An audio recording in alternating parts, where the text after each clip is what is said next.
everyone. I'm Linda Nickell, and welcome to the Texas Women Photographers Circle. This is our monthly meetup. Here with me this evening are moderators Leslie Sessoms. She's based in the Dallas-Fort Worth area. Sue Pitts is in Georgetown, and Charlie Hickman is in San Antonio. Every month, we invite a guest to share their photography and some of their favorite tips and techniques to help us improve our own photography and inspire us to try something new. The schedule for our upcoming presentations is on my website at lindanickell.com, as well as the links to previous sessions on YouTube. Tonight's guest is Shanda Akin.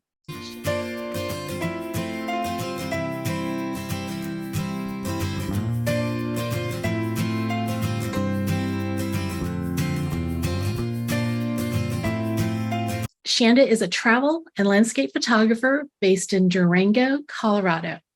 After retiring from a 25-year career in the United States Air Force, Shanda is now working as a full-time freelance photographer and workshop instructor. Shanda recently launched her first book entitled The Beauty of Durango. And in tonight's presentation, Self-Publishing a Photography Book, Shanda's going to talk about the tools that are available to you and all those little details you haven't even considered yet. If you're on Instagram, look for her at Shanda Akin Photography, and you can connect with her through her website, shandaakin.com. Shanda, it's nice to have you here. Hello, Linda. It sure is nice to see you again. Thanks for having me back. Thank you for saying yes again. Not that I gave you that much choice. Sure. It's full disclosure time. I was introduced to Shanda through another photographer based in Colorado, Martha Montiel. And Martha was somebody that I followed on Instagram. Martha said, "Hey, come out to Colorado." And I'm like, all right. Didn't know her, went, had a great weekend with her. And then I talked her into doing a presentation for my other group called the Happiness Hour. And then I had her come and do a presentation for the Circle. And we were talking and she said, "Hey, my friend Shanda, I bet she'd do a presentation." And it didn't take, I don't know, one email and it was like, "Hey." And so you did a presentation for me on travel photography and landscape. And then here you are to share something very, very special and something that you've been working on for, I don't know, 5 years. Yeah, it's a long process. So thank you for sharing. I'm looking forward to hearing what you have to say, and hopefully the people that are in the room are either thinking about their own projects or they're dreaming about like starting one. So your job is to push them over the edge and get us there. You got it. All right. With that, it's yours. Okay. Hello, everybody. Thank you for having me on. And I have a special project that I would like to share with you all. It is my very first fine art photography book. And I will jump right into it. I'm going to turn on the slide here. This presentation will be about self-publishing a photography book, which is the route that I chose to do my book. Just a little bit about me. I am from Durango, Colorado, as Linda mentioned. And although I grew up here, I spent 25 years away with the Air Force. And so when I retired and came home and started my business as a professional photographer, it seemed fitting for my first project to be about my home. It is about the views that I grew up with. It's about the beauty that surrounds us, the beauty of Durango. And as I started developing this body of work, this collection, people repeatedly asked me to share it. How could they get some of it? How could they get part of the collection? And the idea for a book just came about, and excuse me.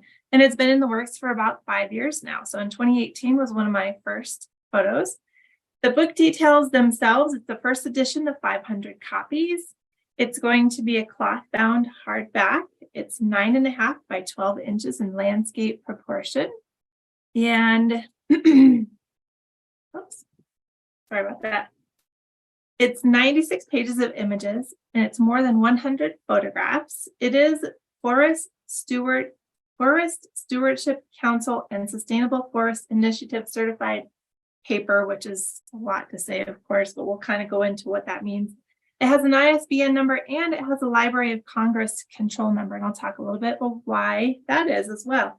It's releasing October 1st. It's actually going to print on June 25th, which is super exciting, of course. Some of the things that I learned, the tools available, making it happen, the overall nitty-gritty of self-publishing is basically what I'm going to share with you today. But the actual subjects are, the topics are going to specifically be publishing. So we're going to talk traditional versus self-publishing because I chose to do self-publishing, and I'll explain a little bit why. The costs, how I learned, creating the book to include the parts and design, finding a print company, the beast of marketing and sales, the planning, launching, and continuation, and key tips and resources. So the first thing, traditional versus self-publishing. Publishing a book is complicated, and there are so many avenues to choose from. It is overwhelming. And this lesson won't only include everyone, but it'll touch on several, and it'll give some resources and start some creative juices flowing if you've ever been interested or are now inspired to create your own book. So traditional versus self-publishing. Traditional basically is the publisher that typically takes care of all the publishing process from editing, formatting, and designing.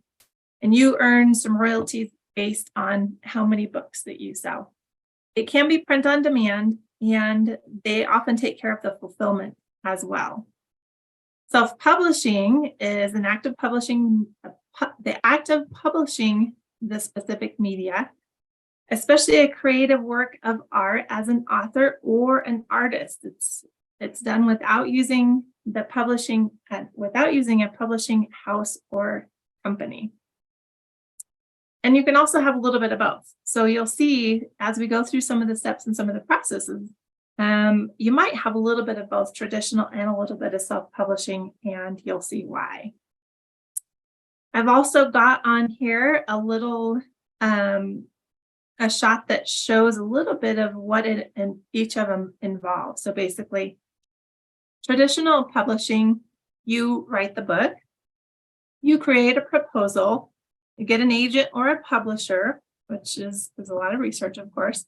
You submit your materials, and you self-edit or you hire a professional editor, and then you have your book published. Self-publishing takes a little bit more.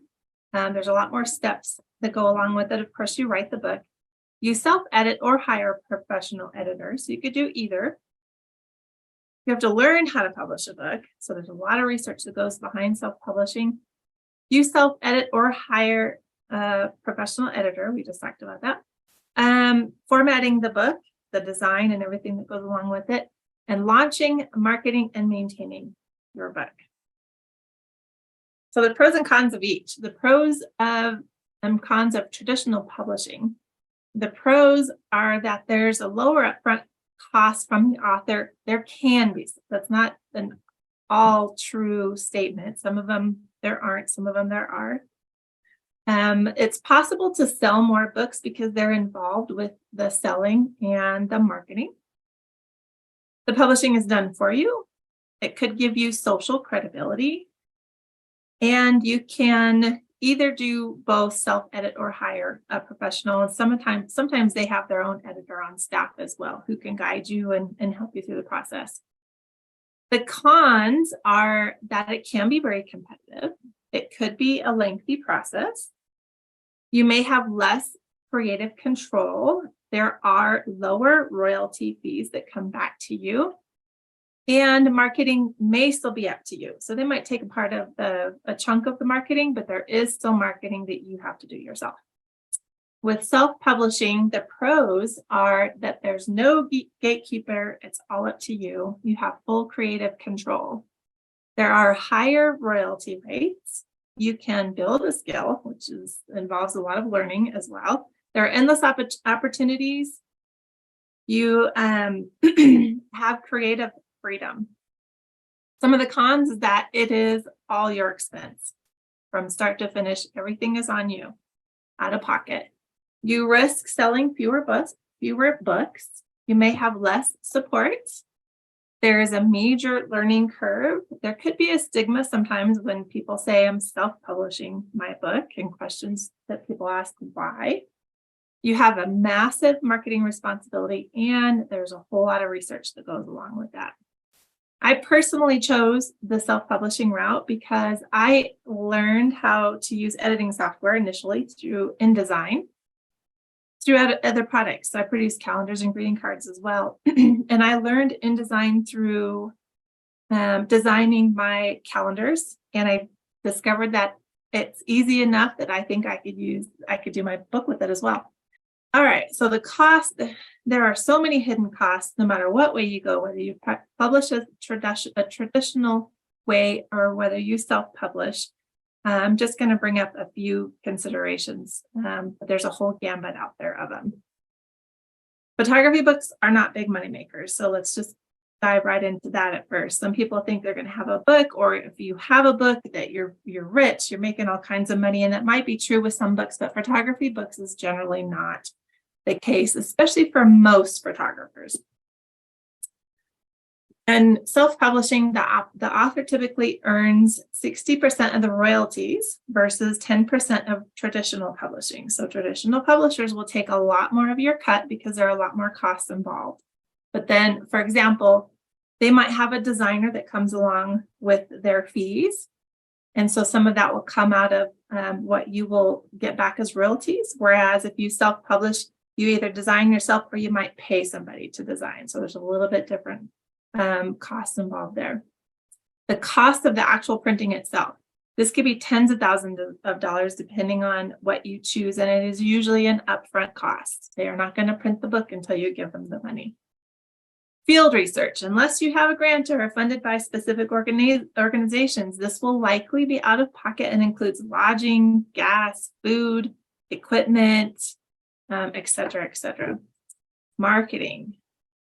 From doing it yourself or hiring a professional or team, there's a gambit of hidden costs such as media ads, launching or product video fees, newspaper articles, and so much more.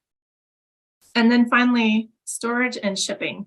You have to know where you're going to store your book, where it will be stored, how it will be shipped, what type of container or box you will use, where you'll ship it to, how much does it cost to ship there, and how much does it cost to send multiples of your book. So a lot of research on that because there is so much cost in storage and shipping. So how I learned, I made several mistakes, and if I could change a little bit of that, I would do a little bit more research up front. I felt like I had done a lot of research, but I would rather have a bigger, more robust plan. And so I've created some things that I'll share with you a little bit later that can help you out in your journey. So continuing how I learned, research. I have at the end, I've got a bunch of websites that I use that I'm going to share as resources for you all. But so much resources mostly through Google and YouTube. YouTube has a lot out there. Observing others, trial and error, and as I said, making my own mistakes, and learning through platforms such as The Art of Selling Art by Jason Matias. That's one that I'm actually in, and I've learned a lot from how to run Facebook ads and networking and so on and so forth from that group. I've signed up for newsletters from book producers and marketing experts. So people that you find interest in, people who have the information that share some of the tools and the things that you need to add to your book process. I bought and pre-ordered books from other photographers, and I found that is one of the best ways to learn. I took classes and attended conferences through SBDC. It's a Small Business Development Center. It's a nationally accredited business platform that is designed to assist small businesses. So if you haven't heard of them, you haven't been there before, definitely check them out. They can help you do anything from books. So even if you are a professional photographer or considering it and you want to know how to do your books or your taxes, they have those types of classes, but they also have marketing. They've got mentors, they've got counselors. There's so many resources out there, and that's one that I've used quite a bit. Creating the book. You have to know what you want the book to look and feel like: material, size, environmental impact and certifications, how much you're going to write, what the fonts will be, how many photographs are needed, how many you think you might sell, who your market is, the typical parts of the book, what order they're found in, and who writes them. So we're going to hit just on a few of those. There's a lot to it, but we're just going to go on and hit a few today.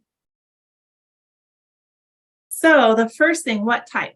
What type of book are you going to create? And we're talking specifically photography books here, but there are a bunch of differences even in photography books. Is your purpose to inform people about an area or a way that you photograph? Are you just telling a story, or is it purely visual? There's so many more questions to ask, but you need to start at least there. Then you need to do market research. Is there a market for you for your book? Has it been done before? Who is your target market? Where do you find those customers? What are others doing? List prices in your target area. Why and how your book would be different from those that are already in the market. And where would it be sold? The look and feel of the book. You need to research and find out the size, the material, how many pages, the font, the design, and the environmental certifications. How much you want to write. Some photo books have a long description of the area or the photo or the story behind it. Some of them simply have the photograph or an image, maybe a name, maybe a simple title. So there's a big difference between the two. And then what is your goal? What is the purpose of your project? We think, okay, I'm going to make a book, but why? What are you going to get out of this book? And those are all good questions to ask yourself. Traditional parts of a book. I'm going to basically tell you some of the most common that I've seen in photography books. I'm going to tell you what it is, where it's found, and who writes it. And there are some other options depending on the type of book and what you would like. But these are the most common ones that I've seen in photography books. And the first is a title page, and it usually contains the author's name or a pen name, the title of the book, and may have subtitles in it as well. It's found at the front of the book, and the author or publisher writes it or designs it. The copyright page, it includes copyright notices, the edition of the book, publisher, contributors, editor, important numbers such as the ISBN or the Library of Congress, and any other disclaimers. It's typically found in the front of the book, although I have seen it in the back of a book a couple of times.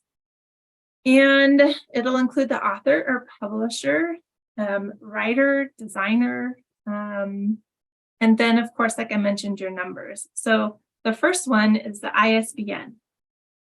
ISBN is required for printed books. And Bowker, a company called Bowker, is the U.S. ISBN agency. And I have their link that I'm going to include in the resources at the end. Ebooks don't require ISBN. So just a side note, if you're thinking about a book and maybe you don't want to quite jump into the whole printed book pool, ebooks is another option. Library of Congress. This number is not required, but it does have its advantages. For example, if you do want your book to be considered in a library. So for me, since my book is about my home, Durango, the Durango Library might be a great place for that book, for a copy of that book to exist.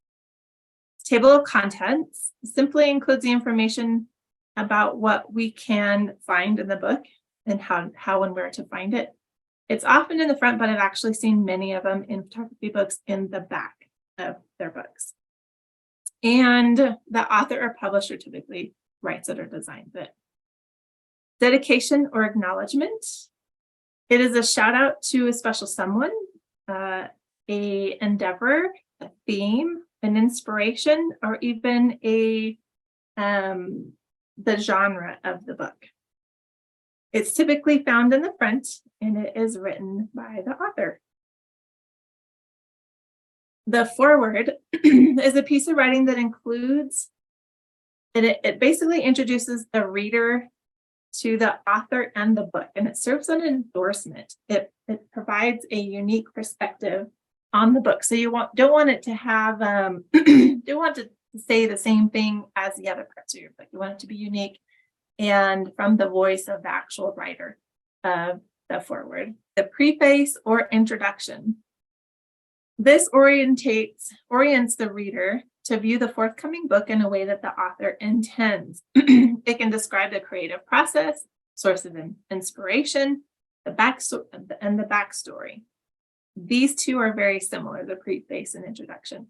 The preface is typically a good option if a foreword is unavailable. If you don't know somebody who can do a foreword for you, the preface makes a great page to put in its place. And they're typically, both of them, the preface and introduction, are typically both written by the author. And you can do one or the other or both as well.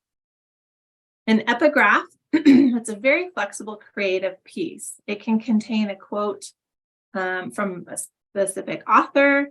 It can be about the book. It can be from somebody else. It could be a segue from the front matter to the back of the book. It's typically found in the front, and it's written by the author, but it could be, like I said, it could be a famous quote or a quote from anybody else, basically. So for my specific book, these are copies of the pages that I've designed. And so the top left here is the title page, very simple. The middle big one here, it's large so that you might have a better chance to see it, but it's the copyright page.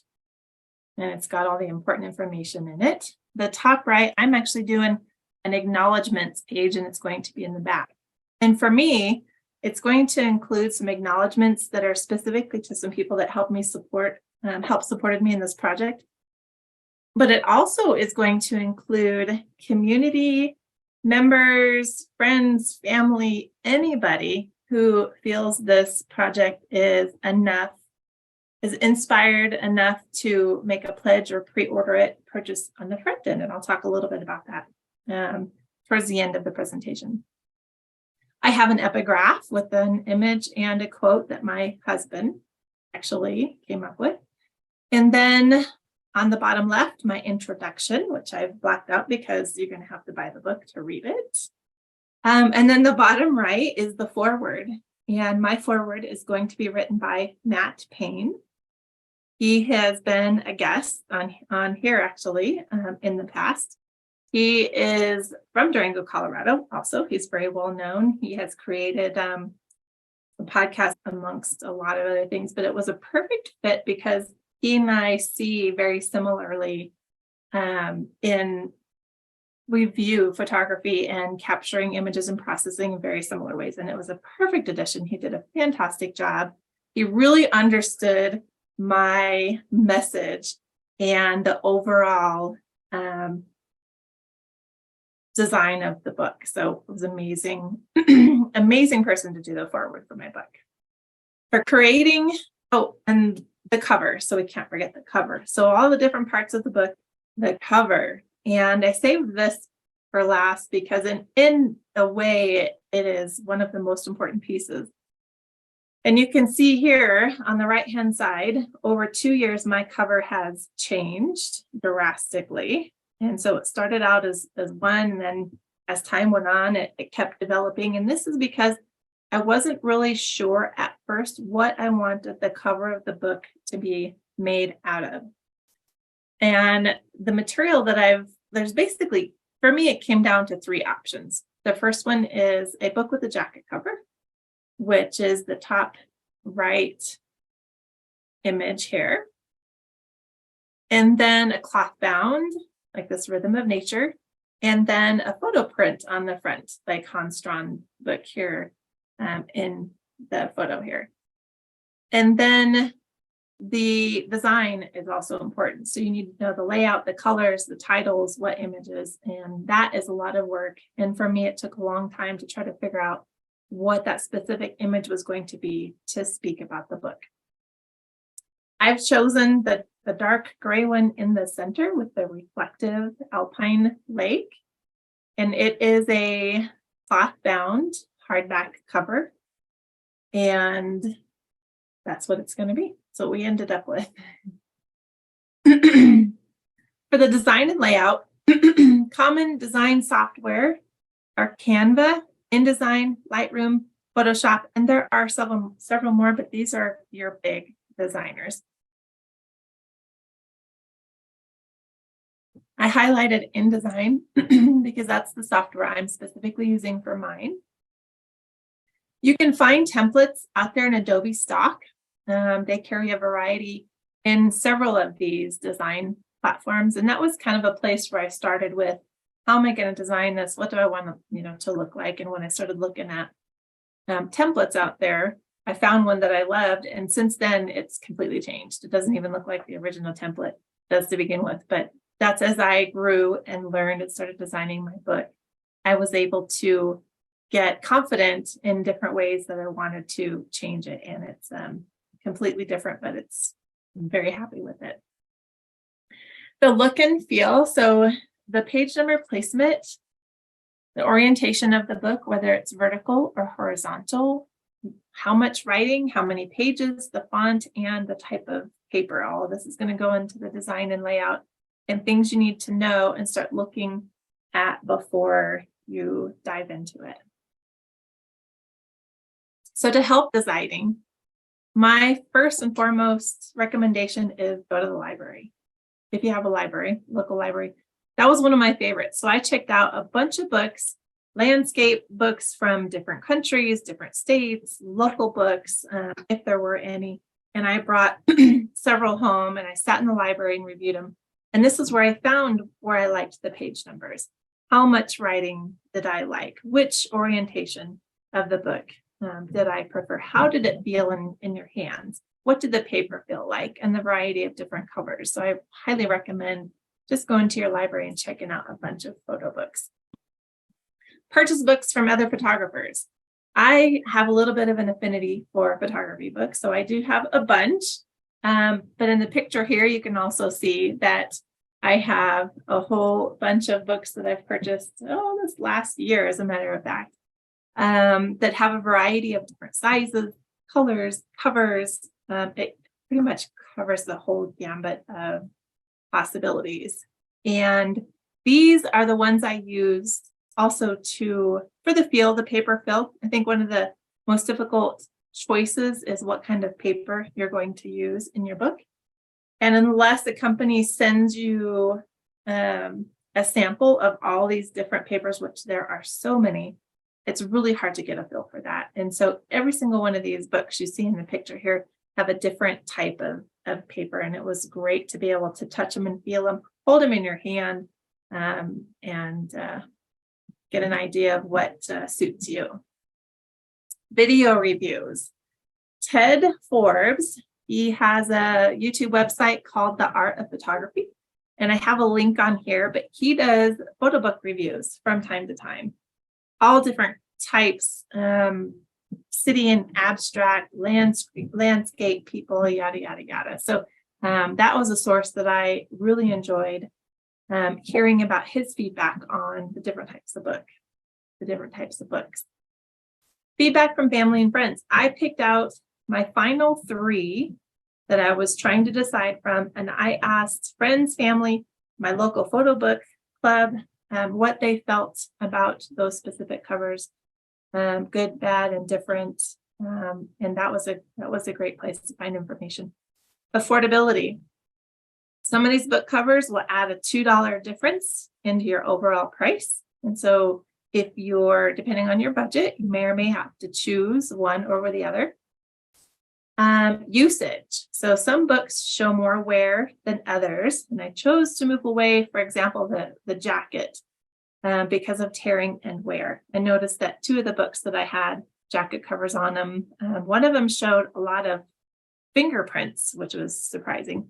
And the other one shows more wear and tear. And a local bookshop is also a great place to go to get some information. And when I sat down with a couple representatives and they mentored me and gave me lessons, and one of the things they mentioned was about jacket covers and how complicated they are to keep together just in their store, unless your book is actually wrapped in plastic. That there's a little bit of a difficult keeping them intact and looking as nice. And then finally, you may have a brand in mind. You might want your book to speak to a certain market, or go along with whatever dynamic it is that you're looking for, whatever that brand it is you're trying to represent. That may or may not also contribute to that decision. Finding a print company. This one is so complicated. There's so much research that goes into this, and there are so many out there. And so I'm going to just give you some ideas of maybe where to start. I've got a short list of some that you can take a look at. But all I knew is that I didn't want my book to say printed in China or printed in Korea. I wanted to stay as close to home as possible, and I wanted responsible paper sourcing certificate. I wanted to know that the paper that was going into my book had certifications for responsible sourcing. So for me, that was where I started initially. So self-publishing company, as I mentioned, there's hundreds of them. Some of them are, there are more that are for regular books than there are for photo book publishing. The photo book publishing companies, of course, you want them to be a little bit more specific with their paper and handling, and they're not all of them are ideal for photography books. I started searching locally, and I recommend it. There may be companies in your own state, which I discovered there were quite a few companies in the state of Colorado. It might make shipping to you less expensive. So if you decide that you're going to have your books shipped to your house and ship them straight from there, and you're not going through a fulfillment company or a warehouse, it might be less expensive for them to ship to your location, or you may even be able to go pick them up. For me, the book companies in Colorado were more expensive than I was ready to pay for. So I kept going, and I looked in the United States and even in UK and different countries. And then, of course, I searched ones that have the paper certifications that I was looking for. What you will find in a lot of the self-publishing websites and some of the links that I'm going to share with you later are lists of places that you can go. Anything from Amazon, Kindle Direct Publishing, Barnes & Noble, Kobo, Apple Books, Blurb Books, Book Baby, et cetera, et cetera, et cetera. There's a bunch out there, and they provide a variety of different publishing options. Some of them do traditional, some of them allow for self-publishing, but there's a whole list of them. Marketing and sales. For me, this was the beast. Self-publishing. For me, this was the beast of self-publishing. You have to have a strong sense of marketing and sales strategy to be successful. And I can't cover in one part of a session everything that I've learned and everything that I'm doing myself, which is a lot, but I'll hit a bit of what I did and some recommendations. So first of all, check yourself. Are you really skilled enough to take on this marketing monster? And that's the first question that you need to ask yourself when you're trying to decide how you're going to do that. If you decide that you're not quite there, you're not sure, start learning. Start taking some classes, start doing some online things, start signing up for people's newsletters to get tips and tidbits and information. And then consider hiring or looking into professional opportunities. Some companies will do pieces and parts of the marketing, or they'll do the whole marketing package for you. Create a timeline that includes the phases, approaches, and steps in your marketing, from the day that you announce that it's happening to the day that it's going to hit the streets, and how you're going to get there. Find checklists. I've actually created 2. I'm just about done with one. I have a couple things I want to wrap up, but I've created 2 One of them is a self-publishing checklist, and the other one is a marketing your photography book checklist. And I will have both of those available. If you go to my website, I've got it on here, but it's shandaakin.com/book checklists, and you sign up for my newsletter. Next week, I will send one or both of them to you for free. Just because there's not very many out there, and you need to start somewhere. And there'll be good tools for you to use and start with. So the tools that I'm currently using are pre-orders. So I launched a pre-order when I was ready to announce, I knew the timeline of when I wanted to hit the streets. I started doing pre-orders. And this is helpful in so many ways because A, it helps you start building that initial investment, that savings, so that you can pay for the book. 2, it gives you an interest in your book.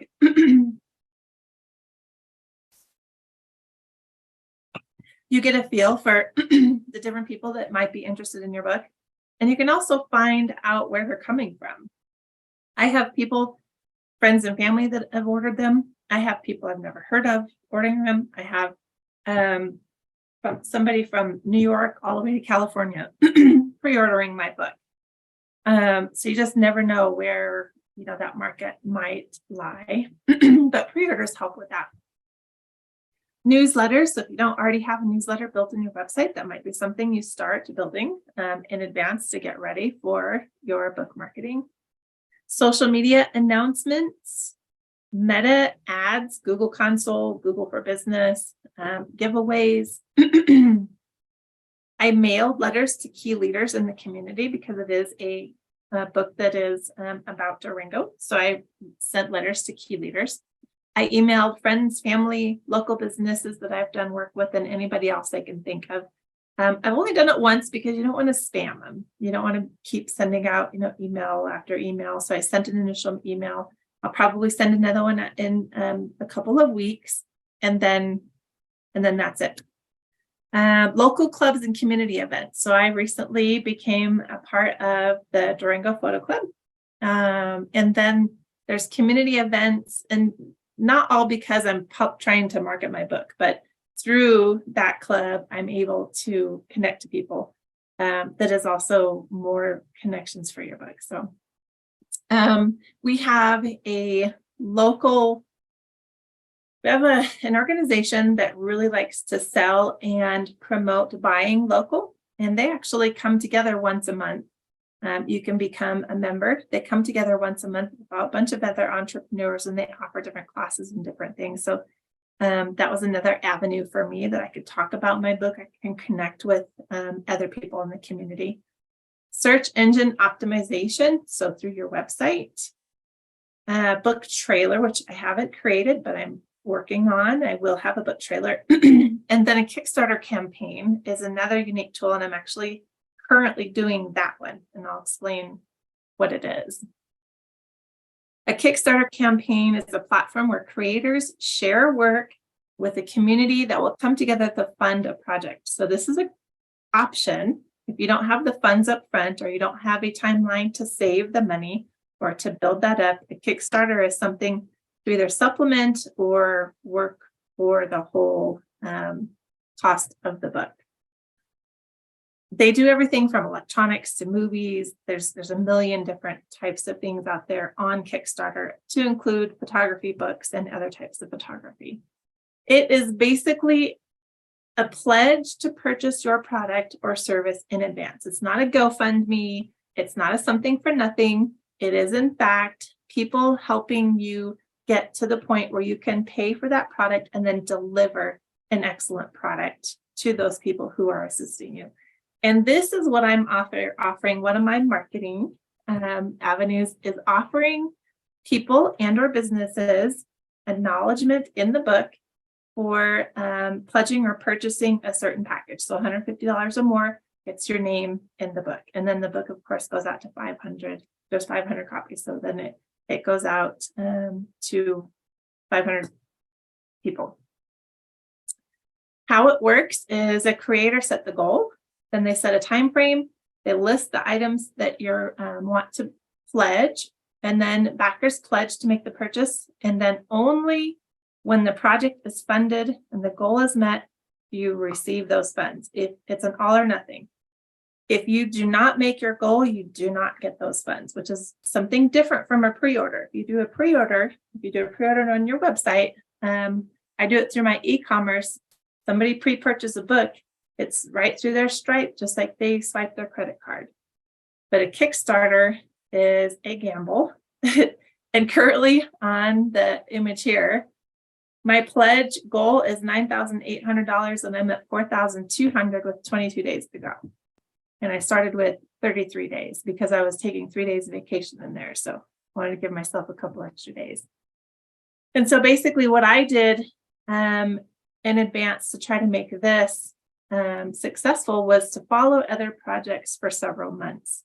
Whether or not you decide to do a Kickstarter, it's incredible to follow some of these other projects and some of these people and the books that they're creating. There's some very creative photography books that people are putting together.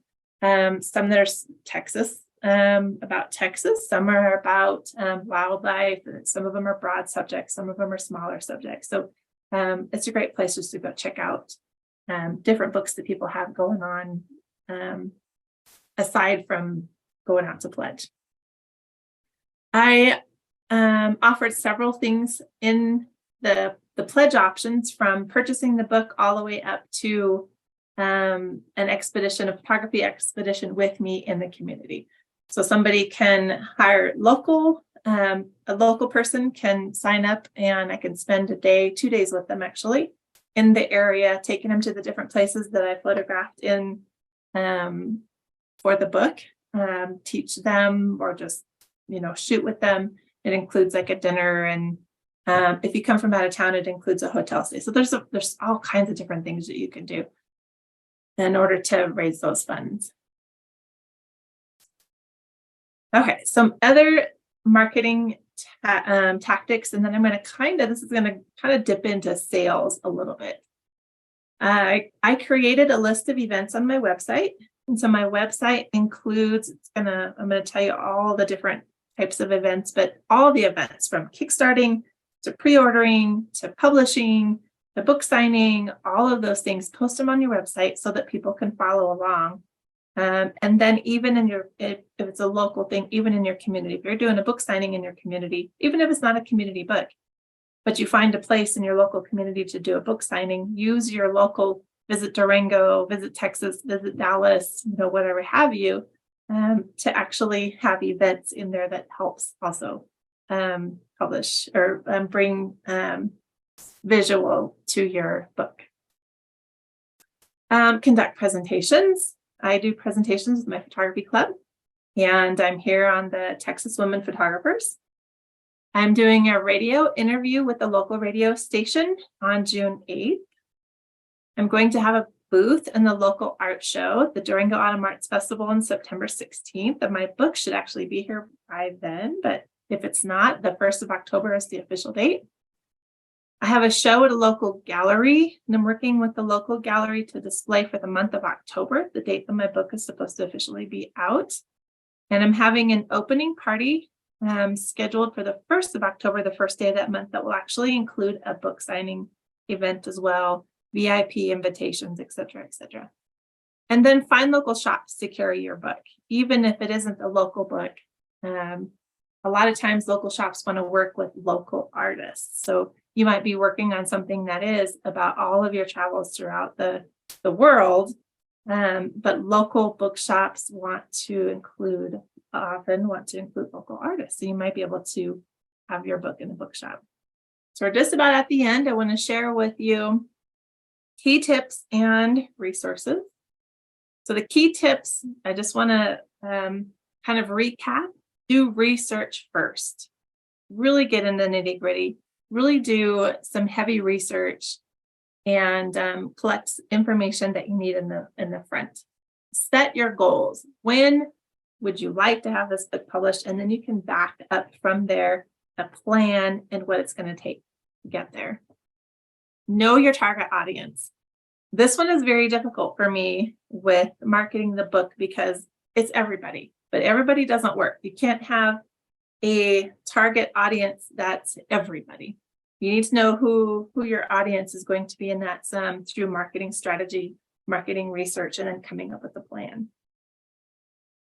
Create a budget spreadsheet so that you can add every little thing in there that you think of. If you do find a printing company and they quote you a price, from there you want to add in things like the boxes it's going to take to ship, the little pieces of plastic that might go around the book to protect it in shipping, and so on and so forth.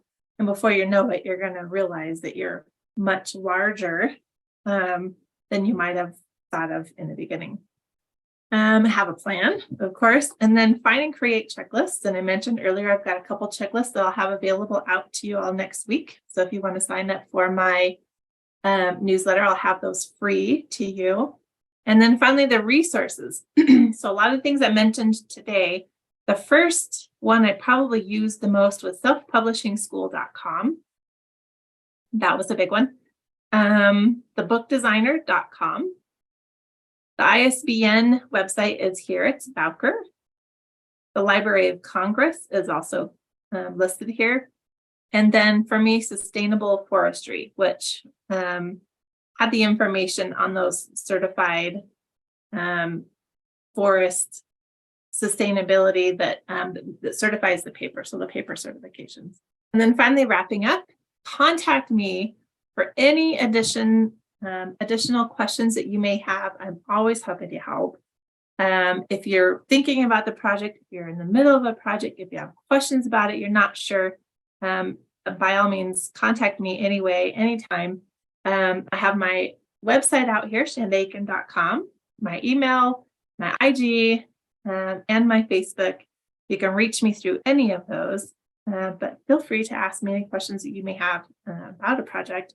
Follow along and join my journey and observe. It's one of the most valuable tools that I personally use in order to make my book happen. I followed some of my most inspiring favorite photographers and how they did their books, how they marketed their books, how they shipped them, how they did pre-orders or sales, and etc. And then, yeah, that's it. Finally, before I wrap up, I want to make one little tiny plug. Martha Montiel and I are hosting a Colorado Fall Photography Workshop on October 5th through the 8th. And for anybody here, if you use the code happiness10, you can get a 10% discount. And that's all I have. That was a lot. That was a lot of information. Let me get you to take your screen down. There was somebody wrote a note in here, and I'm going to echo it. It was very comprehensive. Great tips, Shanda. I mean, you really took us from A to Z. There is no excuse, ladies, in this room. If you were thinking about it, this was a good place to start. And I'm excited for you. This is really kind of cool. I was part of a team that did a book 2 years ago, I think. And it was a lot of work. It was a lot of work, but it's so rewarding to see your name on a book. And for you, it's all your photos and all these places that, you call it home, but I think you're going to surprise people with these locations that are in their backyards and not even going to see them or recognize them because people don't venture off the beaten paths like you do. So That's very true. Every day there's still more that I can include. There's still more places that doesn't even capture a tiny bit of the remarkable beauty in this place. And you can really use your imagination anywhere you are. And I'm super excited about it. Well, and it also, save some of those pictures for book number 2. I have a whole nother collection already planned out for that one. Sure you do. Yeah. I mean, and good for you to actually do something with your photos. I can't remember who said it earlier in the chat. She was ready to take her photos out of digital jail. So she has been thinking about doing some type of photography book. So hopefully this will kind of nudge her to like, hey, I can do this too. And that's why we do these presentations. It's because it gives other people a jump start based off all the experience that you've, had, the tears and the sweat, and hopefully somebody might be able to skip a step because they're like, oh, I got this. So Shanda, thank you for coming and doing this for our group. And I do hope that one day we run into each other in real life. I'd love to meet you. And I sincerely thank you for taking the time to share what you know. And this was a great presentation. So I appreciate that. Linda, thanks so much for having me on. I really appreciate it. It's a joy, and I hope that y'all need to just go out there and get ready to do your book. It's definitely rewarding. So good. Yeah, I think so too, because we've got a lot of people in this room, and I'm not going to call out names, but there are a lot of these women in this room that I know personally that have a huge collection, a huge catalog, and they need to do something with them. So hopefully, like I said, it's a gentle nudge. All right, you guys can connect with Shanda one more time through her website, shandaakin.com. And on Instagram, you can find her at Shanda Akin Photography. Our next meeting is, we usually meet the first Thursday of every month, but our next meeting is actually Thursday, July 13th. It's the second Thursday of July. And Bridget Piernick will be here to share her presentation, Life Lessons from Photography. So until next time, I hope that you get a chance to get your camera out and play, and we'll see you in July.